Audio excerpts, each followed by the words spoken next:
I am in the fight of my life with this thing. Okay. This is my wife's childhood toy bunny. But I am in the fight of my life with what she represents today, which is plot bunnies.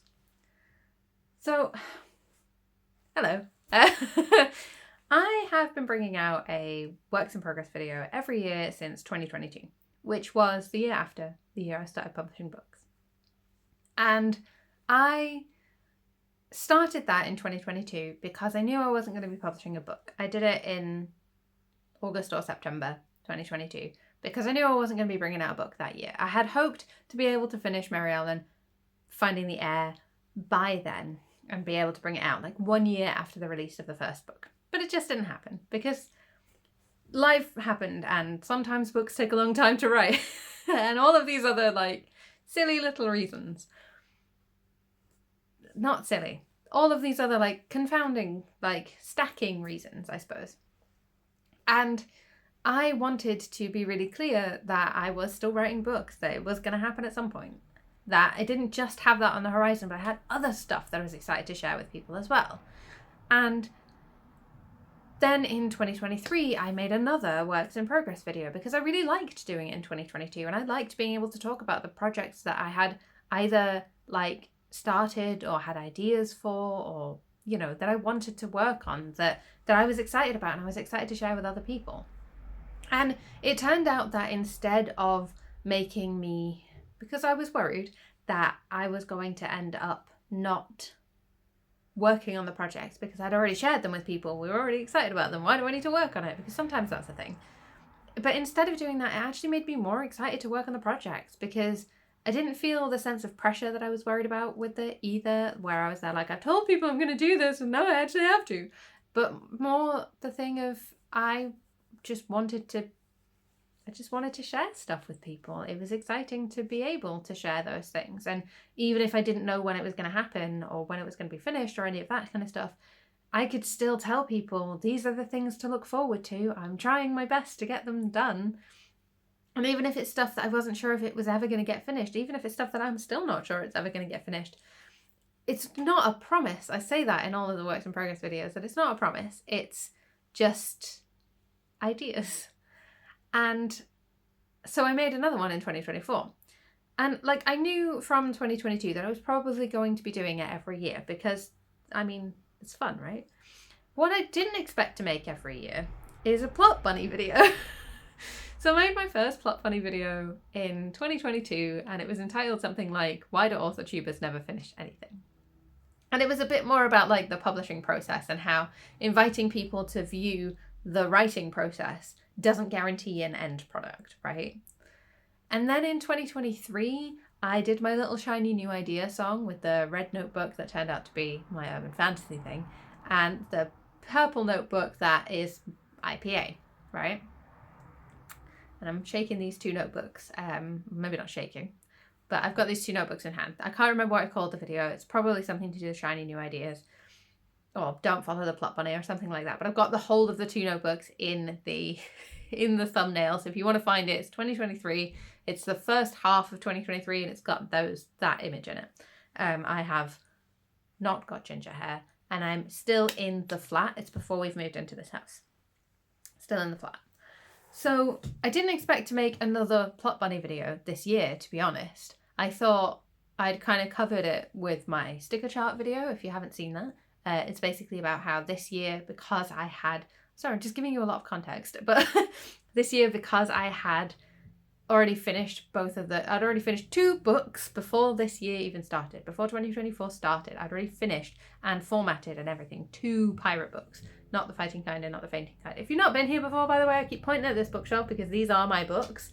If you want to find out more about any of them, they're sci-fi and fantasy books. There's a link to my website in the description box below, right next to the like and subscribe buttons if you feel like sticking around already.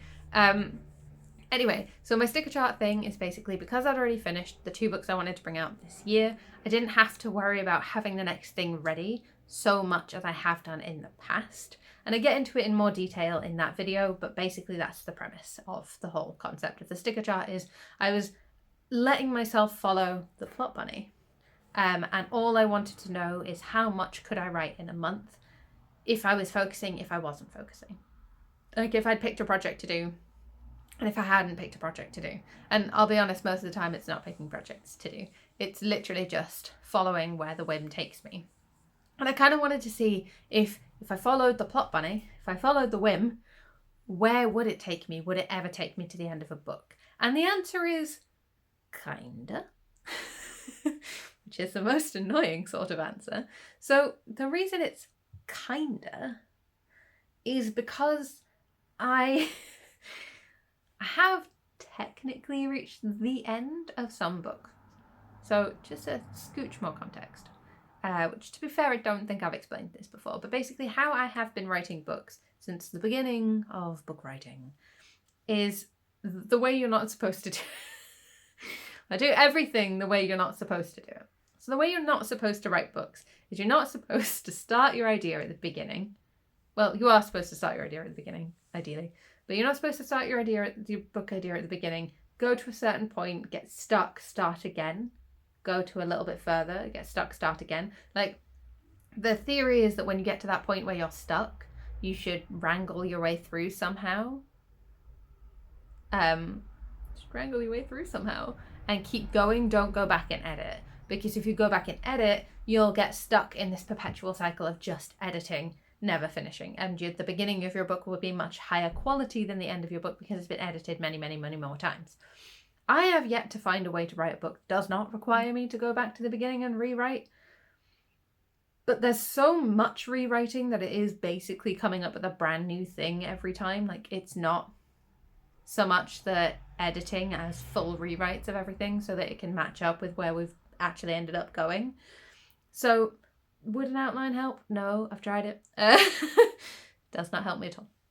So it's all a very complicated system. Book writing is a hard endeavor, and it's something you really do have to find the perfect method for you. And it, generally speaking, it's not going to be the same as anyone else's ideal method of writing a book. But so when I get to like the end of the book, generally speaking, it's because I've been through a lot of these rounds to get to the end. So generally speaking, when I get to the end of the book, it's one big fell swoop rewrite, fill in all of the gaps, and we're basically good to go. Because it's already been through a lot of editing. And so when I say I've got to like the end of the project, that's what I mean. It has an ending, which is usually the last thing I write.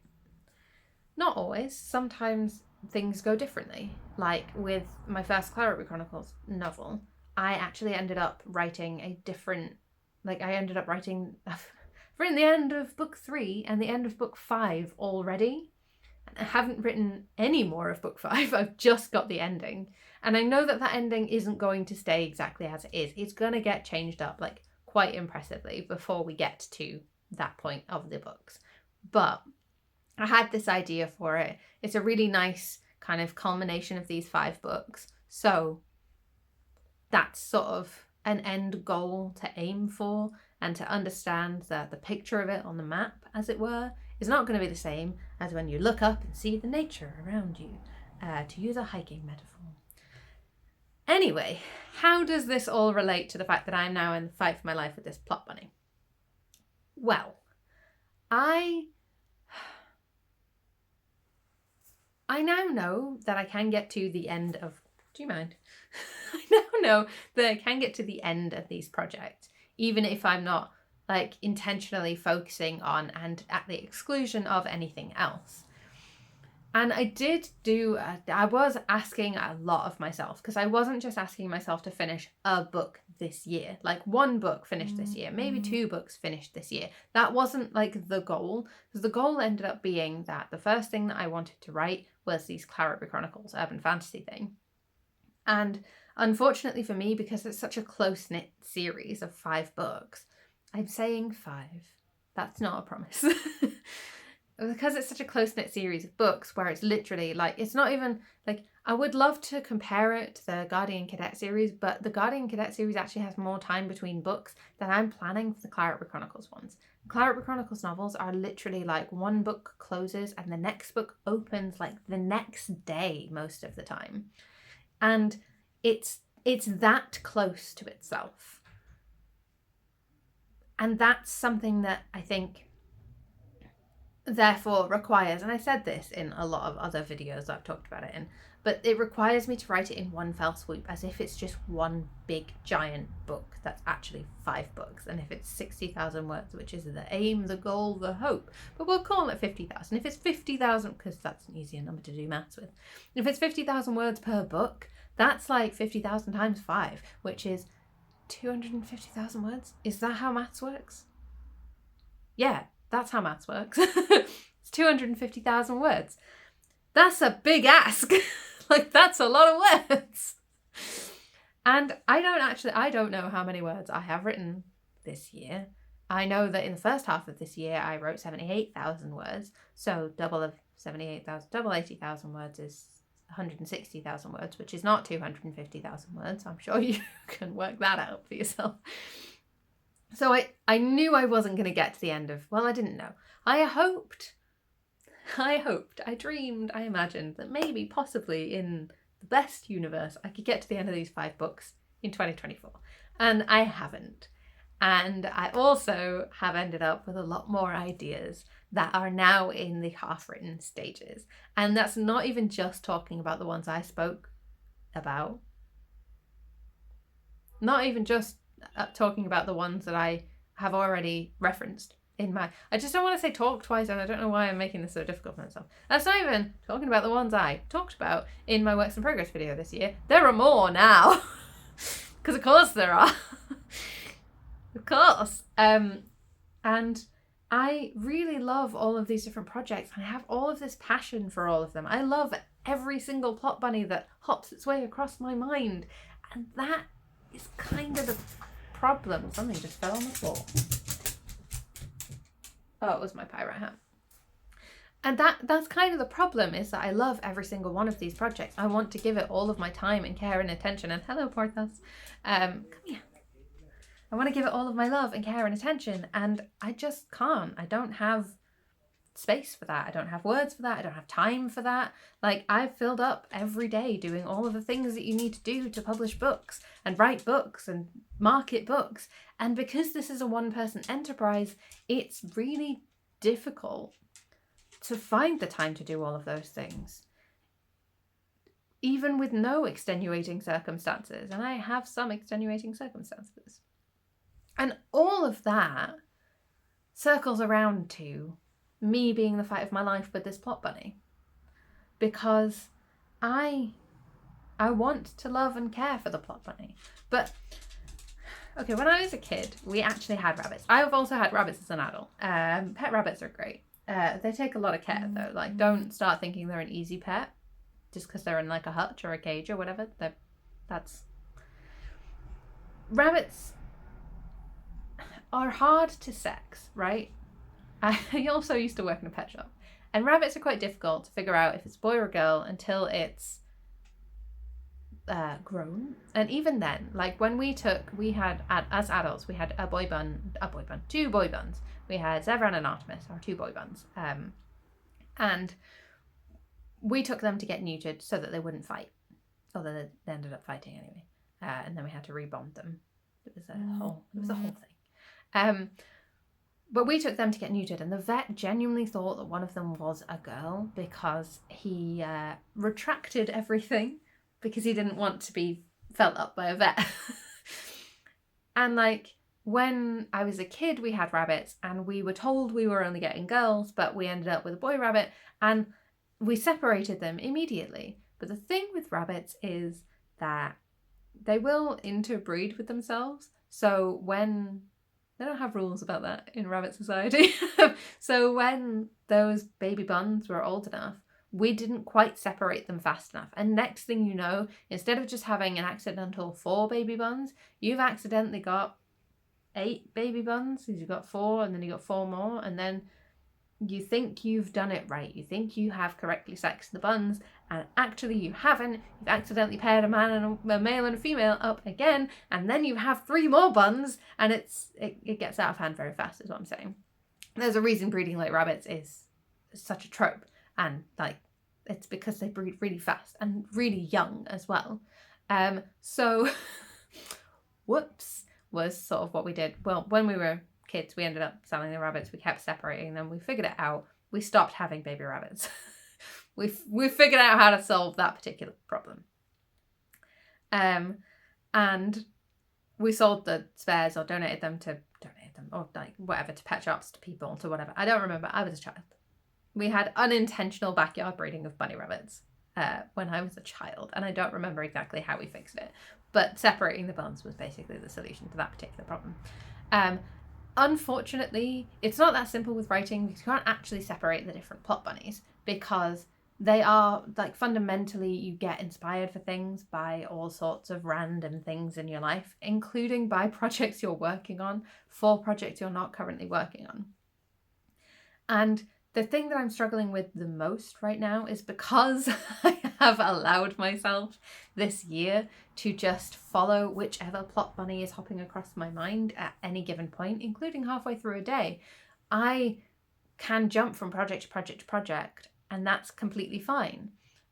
But because I've been doing that this year, on purpose, mind, it's actually much harder for me to then go, okay, right, now I need to go back to the theory of focus, right? Now I need to go back to the theory that I want to do these specific projects. I want to swap from plot bunny mode to focus mode.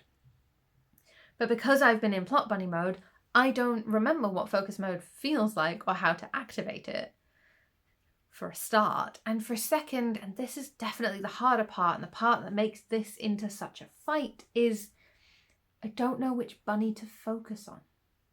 Because there's so many different reasons you could pick a different project, right? There's do you want it to come out next because it's the thing that's closest to finished, even if that means opening yet another series? Do you want to not do that because you don't want to open another series, you want to close a series?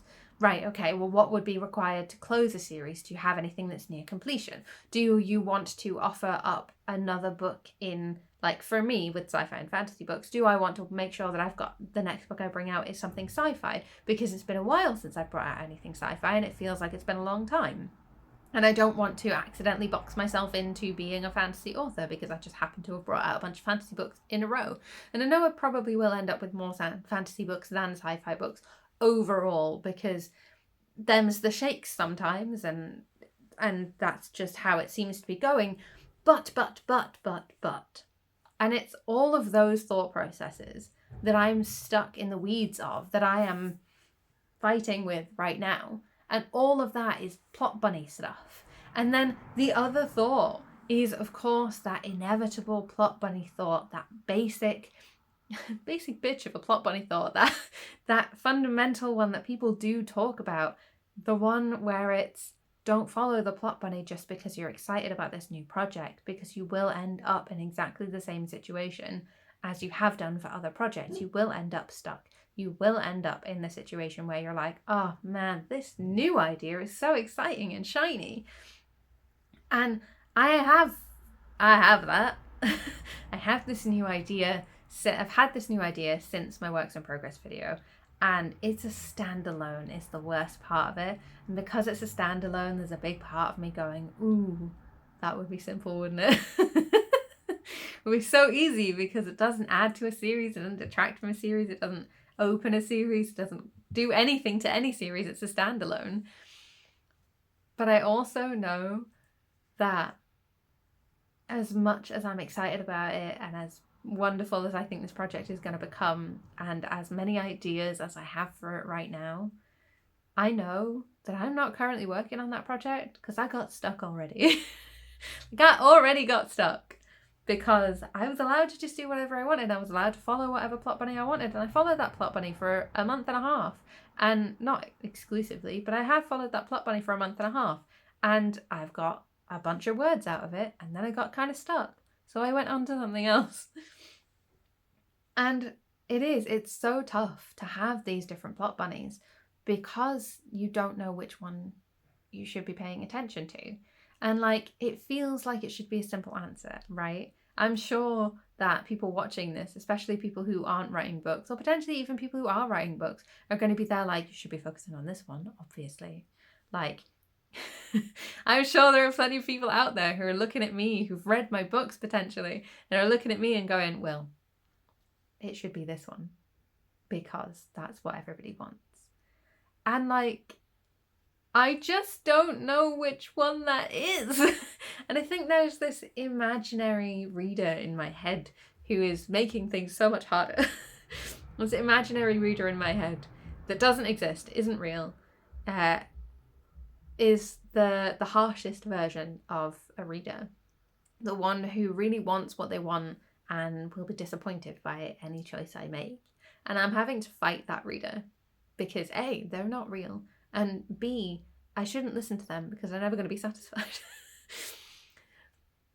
But that reader is constantly in the back of my mind. That reader is the antithesis or possibly evil version of this bunny who's saying, follow this plot, bunny, go over here. Why are you doing this project? Why are you focusing on that one? Because it's not the one that people want. People don't want that yet. You're going to disappoint people by bringing out this next instead of that. You're going to disappoint people by going back to this instead of that. You're going to disappoint people if you open a new series. You're going to disappoint people if you do another standalone. You're going to disappoint people. And it's like fundamentally, ultimately, at its base core, they're not completely wrong. Like, that thought process isn't completely absurd. I'm sure that there are people who have read certain ones of my books, certain ones of my books, stuff that we're going with that, certain ones of my books, and are only interested in that series, or only interested in that genre, or only interested in that style, or only interested in that length of novel. And they won't read any of the other stuff. I'm sure there are people out there who've read my sci-fi books and aren't interested in fantasy and will ultimately be a little disappointed if I bring out another fantasy book next.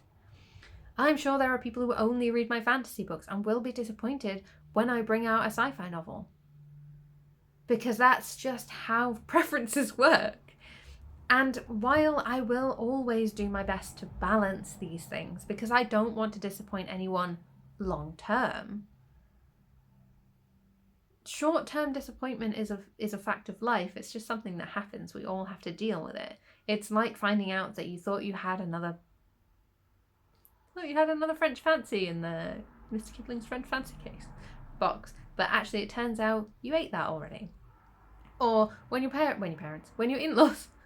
I do that all the time. I'm constantly just there like, yeah, my parents, and then I'm like, my parents-in-law. 5 parents now. My in-laws. When your in-laws buy you the big tube of Jaffa cakes for Christmas, which they do every year, it's the best. And you've got 4 tubes of Jaffa cakes, right? But sometimes they're the 10 tube and sometimes they're the 12 tube. And you reach into the box thinking that there's another Jaffa cake in there and there isn't. Disappointing, right? But fundamentally, it's a short-term disappointment because you either have more Jaffa cakes in the tube or you can go out and buy more Jaffa cakes later. Or you can wait until Christmas next year where you're sure to get the Jaffa Cake tube again because you love the Jaffa Cake tube and you see it propped up against the tree every year and you're there like, I know what that is. And I'm so excited. And then you get handed it and you're opening it. And everybody knows it's the Jaffa Cake tube as it has been for the last 10 years. But you're still jazzed because it's a tube full of Jaffa Cakes. I'm not weird about it.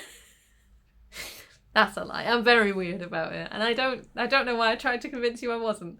But like, at its base, like, short-term disappointment exists, and being excited about something, like, I'm never going to buy myself the tube of Jaffa Cakes. If you don't understand what the tube of Jaffa Cakes is, it's literally just a long cardboard box tube.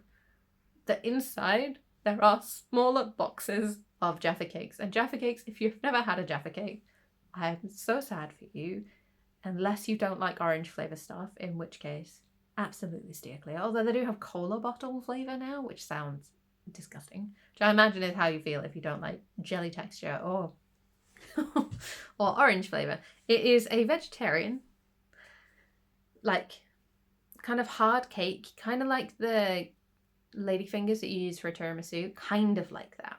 Comparable to that, a little bit softer. with like a circle of orange jelly and then covered in dark chocolate. It is my favorite thing. But I'm never going to buy myself the tube of Jaffa Cakes because the point is not to buy them for myself. The point is to have them gifted, right? That's like the exchange. That's part of the joy of them. Like I could buy Jaffa Cakes whenever I want, and I'll be honest, I do. Love Jaffa Cakes. But the getting of the tube of them at a specific time of year, it's something that is like ritualized in a way. It's something that is like a specific interaction, and something that specifically, because it's gifted, it means more, it means something different.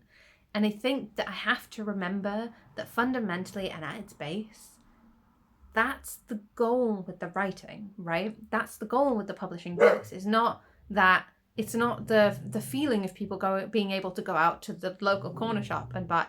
Could you stop, Porthos? What's wrong? Thank you. Hello. It's not, the point is not that, come here. Oh, come here. What? I know, there's noises outside. The point is not whether you can buy the Jaffa Cake for yourself from the corner shop. Yeah.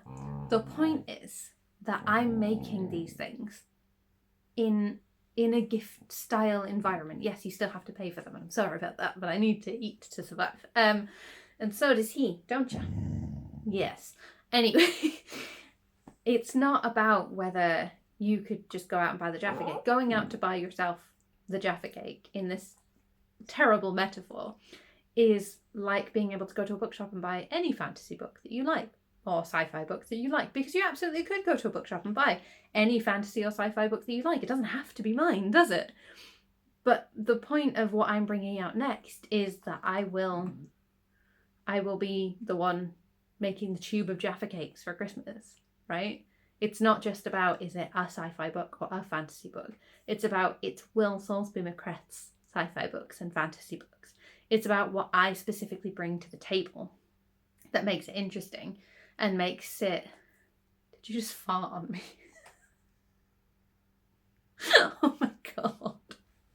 You're disgusting! That makes it what it is and what's worthwhile. And I think that even if people are disappointed by what I bring out next, I have to be willing to put that fear of disappointing people aside, because otherwise nothing is going to happen. But that still doesn't solve the problem of what do I do? What's wrong? It still doesn't solve the problem of what do I do about bringing out the next book after the omnibus. So next year is going to be the Pirate Omnibus, not the Kind of Dandy Omnibus, which has a whole book's worth of short stories. And I've been working on getting it special edition printed and stuff. It's very exciting and very difficult and very expensive, it turns out. But basically I've been trying to get that all sorted, and that's definitely coming out next year. Yay. So I have something to bring out. It's not like there's not going to be anything from me next year. And also, in an ideal world, I'd be sending out copies to beta readers and editors and stuff soon. And I just don't have anything in that next stage because I've been too busy following every plot bunny that comes to mind. And now I am torn between these two other projects, the non-urban fantasy projects, these two other projects that I know people are kind of waiting for. And I cannot decide which one of them needs the attention. And even if I could, I don't know how to focus on it. And that is why I am in the fight of my life. This thing. I hope you found this entertaining. It's probably not helpful unless you didn't know about Not Following Shiny New Ideas or wanted to see my newly groomed Porthos. Look at him, he's so unfluffed. Because it's winter and he likes jumping in puddles, and it's really hard to get the mud that he cakes onto himself off his really long spaniel hair. But so we ended up having to get him all shortcut, didn't we? Big yawn, thank you. I hope that you're... Hello, what are you doing? Thank you, that is your belly, thank you. So I hope that you'll stick around. If you haven't liked and subscribed yet, The buttons are right down there next to the description box, so you can go and check out any of my books or my free short stories that I share every single week. As always, this YouTube channel is not monetized, so if you want to monetarily support me, buying my books is the best possible way. But if you want to donate to the... Donate, that's not the right word. If you want to give me more money, you can always tip me via my Ko-fi account as well. I will see you in 2 weeks' time. Bye!